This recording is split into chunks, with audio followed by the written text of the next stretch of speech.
what would you say is the secret to like a super, like your guys' like marriage, like a long marriage, like a happy long marriage? What would you say is the secret? If you can give any advice to Of a long what? marriage.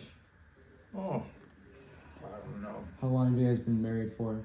55 years in May 11th. I don't know. It's not easy.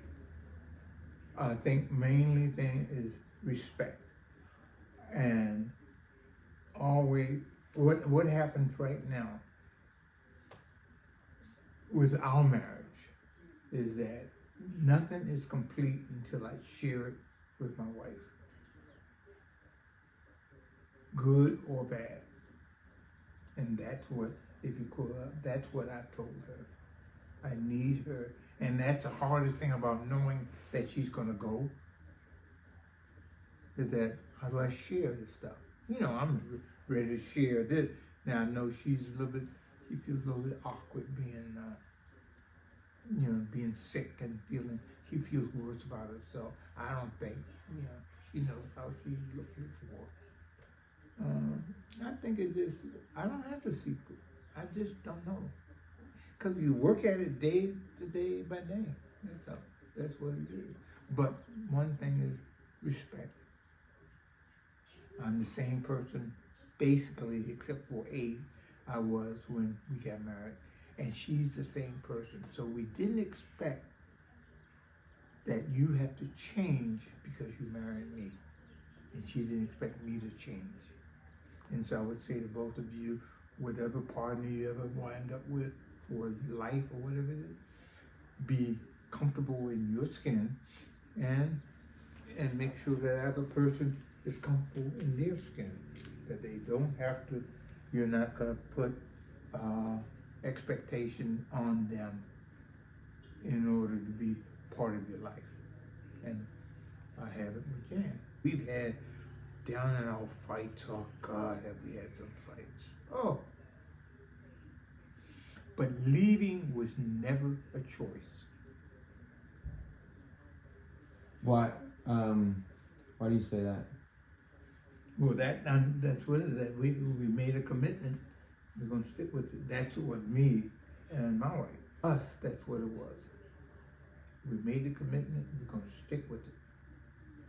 Because I told you, did I get that on film that I wasn't gonna marry anyone white? Yeah. I think you did, yeah. Yeah. No, because I know it's gonna be as you say, a shit show. Yeah. That's what life is. You got everybody wants to screw you up. We are comfortable with us and who we are, and that's enough. I never wanted her to be different from who she is, and she didn't want me to be different. A lot of times, that's what people do. They try. What's your daily life like now, like being retired and just tutoring? Would you say? Trying to keep sane, doing things, feeling that it's okay to lay in bed sometimes late, a lot of times late, but what day is this? Wednesday? That's what I would say to Jan. It's only Friday? This is, knowing what's going on when you're retired, keeping up with what day it is and all that. And I love the opportunity to teach. And so that's a godsend that I can go to this library and teach kids again. Keeps me active. And when I come in the library and they go, hey, they got Mr. Charles, they call me. Yeah, right, so. And when I can see a light bulb go on, where I've been teaching them something about algebraic expression or something, and all of a sudden I say it a different way than the teacher said, oh, that's what that meant, yes. And to see that light bulb, boy, that's a great feeling when you know that someone understood, like what are equivalent fractions? Oh, 1/2 and 2/4 are the same, why? And I get out things to show them, oh, that's why. Okay, yeah, and so that's what you said earlier, I don't know, I feel like that's like such a hard concept for like a lot of people to just kind of accept that like it could always be worse. Like, how are you able to just kind of preach that like concept. Just say it. Don't ever say it won't get any worse. I mean, it's just because it's true. I mean, you go around and something's happened and the phone rings and you find out that someone died or someone's sick or someone, you know. No, it's a matter of accepting as best you can what's going on with you now. Because if you say it can't get any worse, boy, when it gets worse, when something happens, it floors you. And I've done that. I mean, oh God, how about that happen to me? But poor me. And then something happened, and you say, boy, if I could go back and have that situation to deal with only, I'd be okay. Mm-hmm. So tell yourself that. If I might ask, I learned from like the LA Times article, like growing up, your father, he, if you could talk about that. Yeah, when December 26, 1953, came home from a church performance, and my mother said that my dad was dead. His sister had given him a shotgun or whatever it is, and he and my uncle, my mother's brother, had gone out into Virginia to hunt. And he had his own gun then. Bubba, which is my uncle, heard the shotgun go off, and my father tried to navigate over a fence, and the gun went off in his face. So got him, and so that's how he died. And my mother told us that's how he died. That was in 1953. In 1980 or 1981, my mother sat Jan and I down. So, 30 years later, I'm gonna tell you the truth. See, your dad did not die immediately. When he died, Uncle Milburn took him to the hospital in Virginia, but they wouldn't admit him because he was black. And Uncle Milburn argued with them. They held the guns. So finally, when he got back in the car with my father and went to Maryland, this is Washington, D.C., Maryland, Virginia, all together. He was dead by the time he got to the hospital.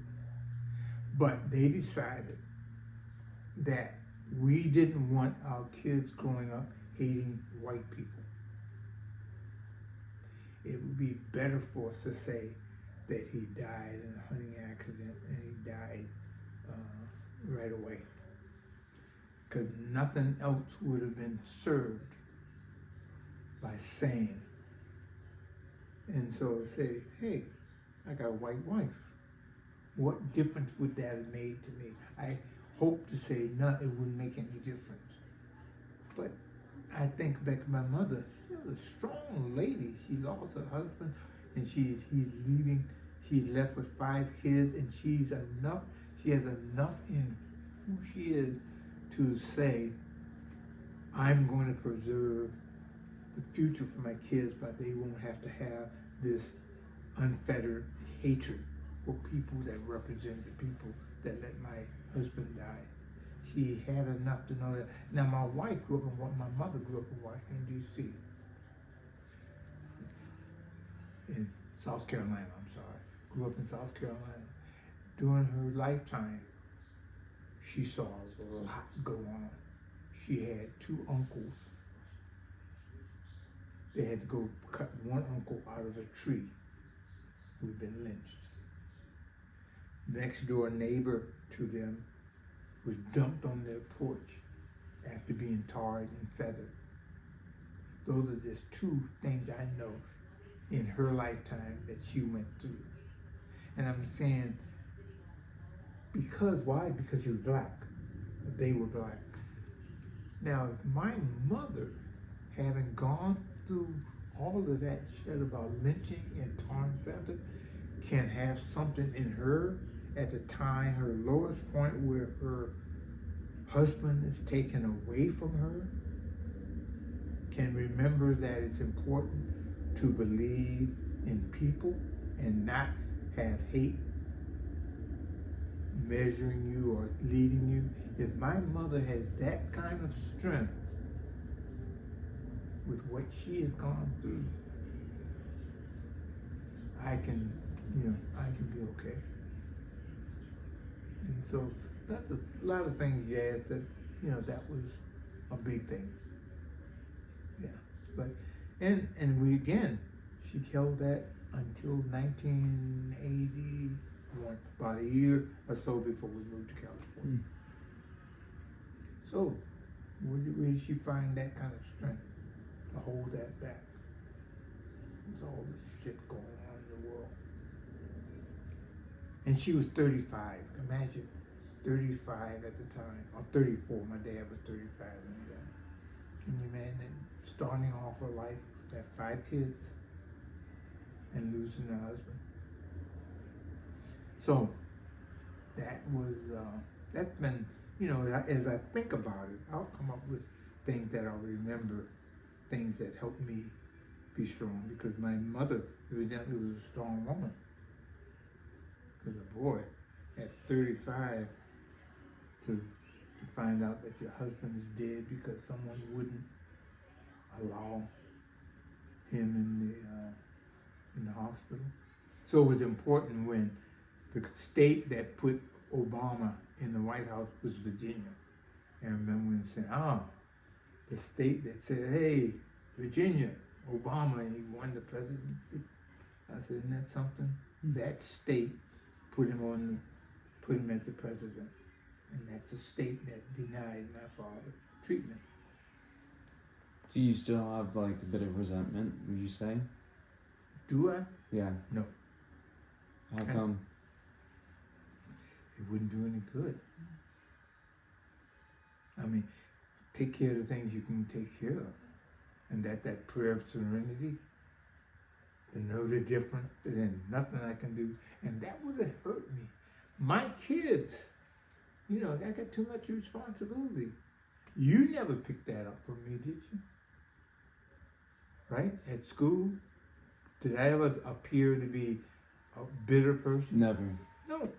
It wouldn't have been any good. It would have done harm.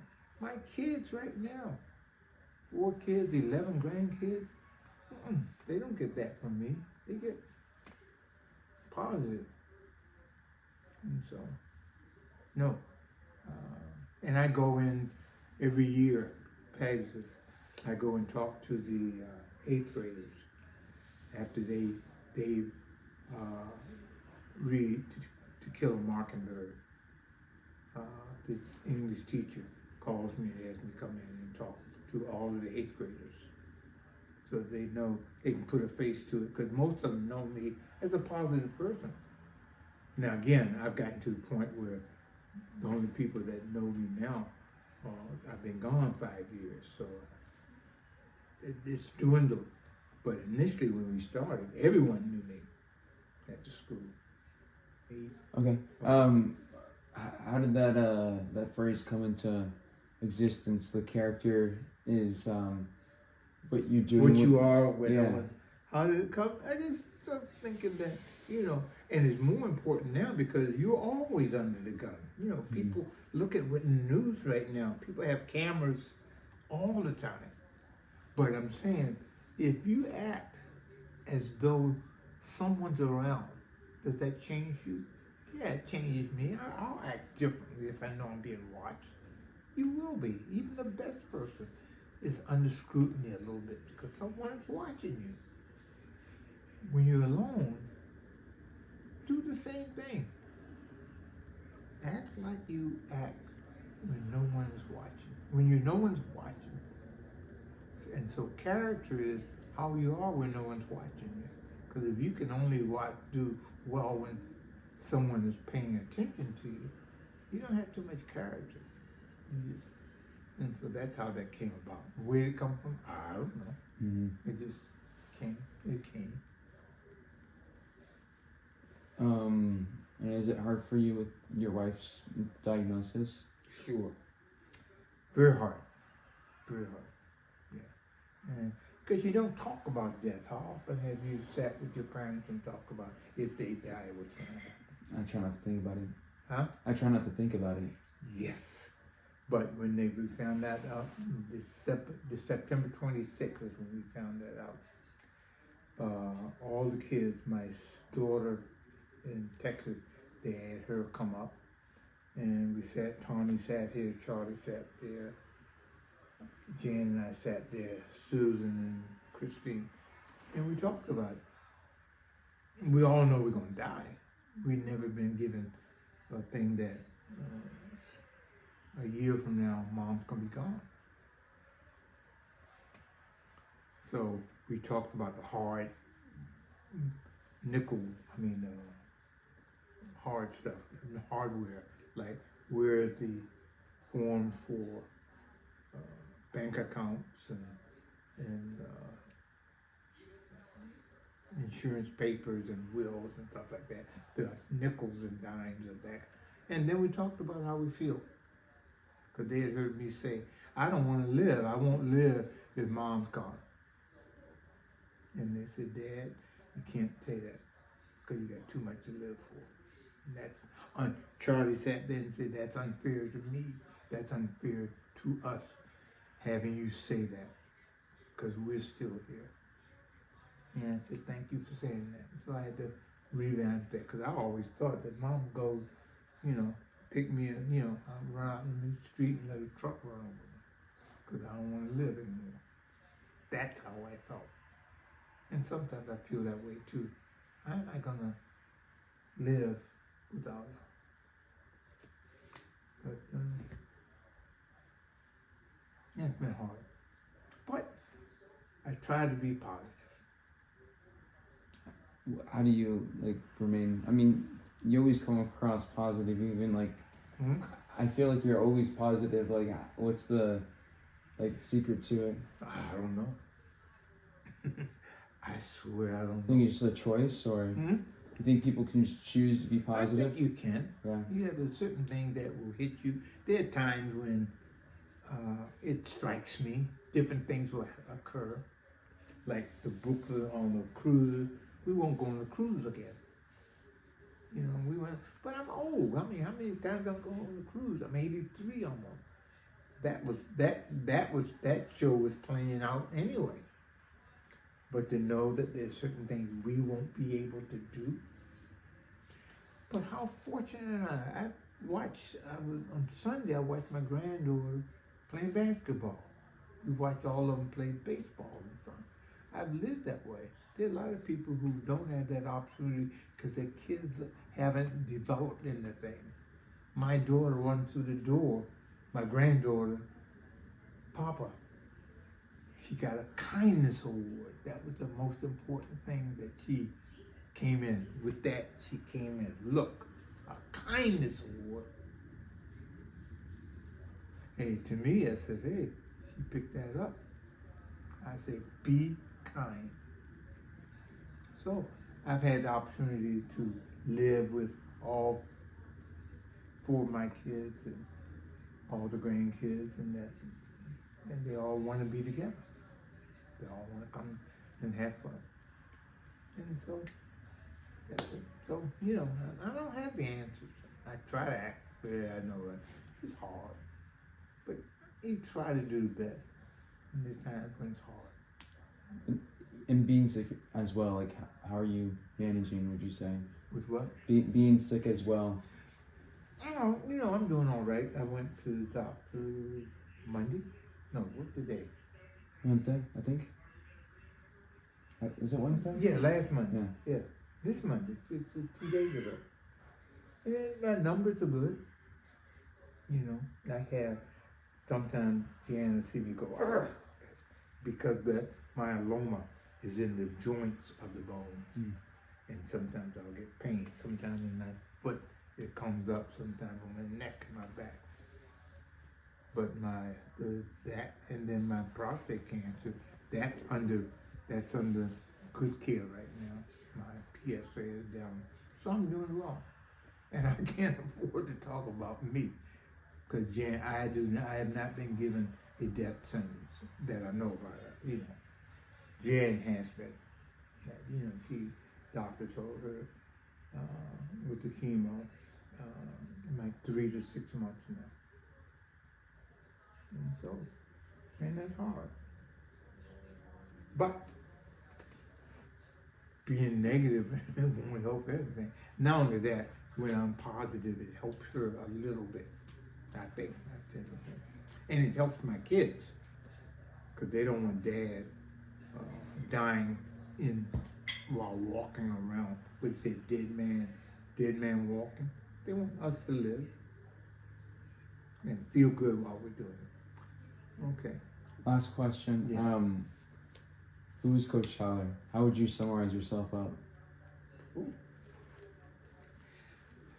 That's for other people, I would say. Lots of parts of me, but that's for other people to say. I want, when I go, I want people to think that I was positive in their lives. That's it. I mean, that's what I want. Because when I go, I'm gone. So, people talk about being in heaven. You talk about being retired. Can you imagine rolling around heaven all day for eternity? Who would want to do that? You want to do that? You want to go to heaven and be rolling around in heaven for the rest of eternity? How boring that would be. That doesn't sound good to me. I want to go and be done. Because being, no, I'm okay. And I have occasions where new people come in my life. Josh has been introduced in my life. He's a new person, so he will be going out and he will talk about this person he met. I know he will. I mean, that's what happened. How does that make you feel that you met Josh today? You do that all the time, but it makes me feel good. That's why it keeps me, make sure that I don't fuck up as best I can. Make sure you do the best you can. And there's some people that don't give a damn what you think, but most people do. But anyway. We're done. Yeah. Okay. Sorry it took so long. People like, I got cancer. Right? You know my cancer doctor is? You know? You told me, yeah. Nishan Checkmajian. He was when I first went to Pegasus, he was in the 6th grade. He is my doctor now. And now if I was a fucker, he wouldn't want me and I wouldn't want him. But he was smart, he did well. 6 kids in his family, all went to Pegasus. And he wasn't always cherries. I remember walking his brother around the campus because his brother was a screw up. And so what I did, I said, no, come on. We walked around the campus and he said, what for? I said, we just want to talk. And we walked and walked. He said, what is it? Did I do something wrong? I said, did you do something wrong? Think about it. He said, I don't know. I said, well, we got a lot of time. Got you sandwich, eat your sandwich while we walk. He said, does it have to do with such and such? I said, well, what happened with that? And that's how the conversation went. And he said, well, I don't know. I said, well, tell me about that. And he had messed with his next door neighbor. They lived in Huntington Beach too. He had 2 sisters that went to school, and he had been a jackass. And he wanted to know how I knew it. I thought, I don't know. Is that what you're talking about? I said, you telling me the first time I know about this. So we walked around for an hour before he finally got to what it was that he had screwed up with. He said, why did you tell me that to begin with? We spent the whole lunch period with me guessing. I said, because it helped you think about what you were doing. And I found out a lot more about you than I didn't know. His mother said, Coach, he remembers that time you carried him around that school and him thinking, what did I screw up? Where did I fuck up? What? That's what she was saying. And I said, I just kept asking him, tell me. Tell me what you did. And when he graduated, I said, I know you hate me, but I love you. And I said, remember that time we walked around? Because he played soccer with me too, his brother. And I kicked him off the team. I said, I don't want you on the team being a mess up. When you're ready to come and play and do well, I'll put you back on the team. And he said, oh, I love you, Coach. I said, well, good. I hope it works. And that's the family of check majors that I work with. Anyway. I've already broken how many umbrellas by leaving them up, and the wind came. I have a stand over there and one here. They've broken, come out and they'll go into the pool. Into the pool? Oh yeah, that's so. Dive real quick? Huh? Yes. No, so this one I say I'll save this one without it getting broken yet. But